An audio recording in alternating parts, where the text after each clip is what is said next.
Welcome once again to Studio H, the home of victory anger management. Today I want to talk a little bit about self esteem. Somebody asked me one day, what is self esteem? Best way I can describe it would be self confidence. How do you see yourself? Are you secure with who you are? How well do you know yourself? These are some of the things that go into developing and what our self esteem is. It's actually how we see ourselves. There are literally three levels of self esteem: high self esteem, low self esteem, and inflated self esteem. Let's talk about the most positive one, the healthiest one out of the three: high self esteem. Not too high, but you know what? High enough to know that we matter. Some people don't think they matter. Some people don't think their input is important. But having self esteem, high self esteem, means that we know we have something to offer. We have some value. We know how to insert ourselves, our opinions when appropriate and needed. So, again, how do you see yourself? Are you able to move past bad choices or mistakes without beating yourself up or blaming yourself too much? See, because you don't want to be able to hold yourself back.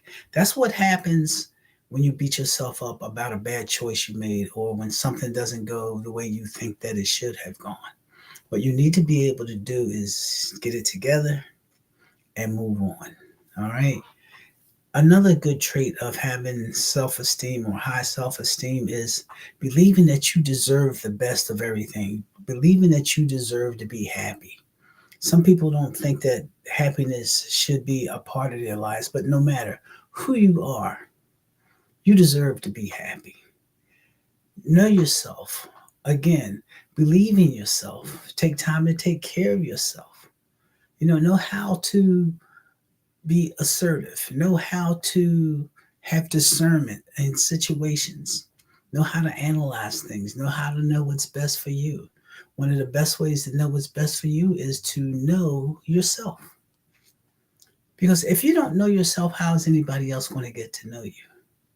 If you don't know yourself, how are you going to figure out what you want? How are you going to set goals? How are you going to know where you're going?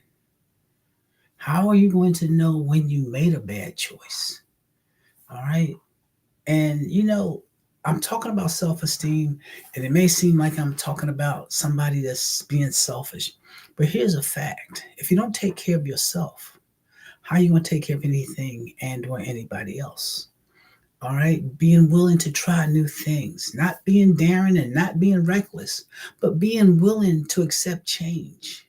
Because number one, change is inevitable. We can't live without change. Somebody told me one day he had never changed. He'd always been this way. So I asked him to stand up. He was about 6'2", beard, earring in his ear. So my question was, you were born 6'2" with a beard and an earring. He looked at me and smiled. I told him, okay, now sit down. But you get the picture. Know who you are and don't be afraid to voice your opinion about things. Don't be afraid to stand up for yourself. Don't be afraid to use discernment in decision making. Don't be afraid to say no to people when it's appropriate or when it's just something that you can't do and or maybe just don't want to do it. You have a right to be happy. You have a right to say no.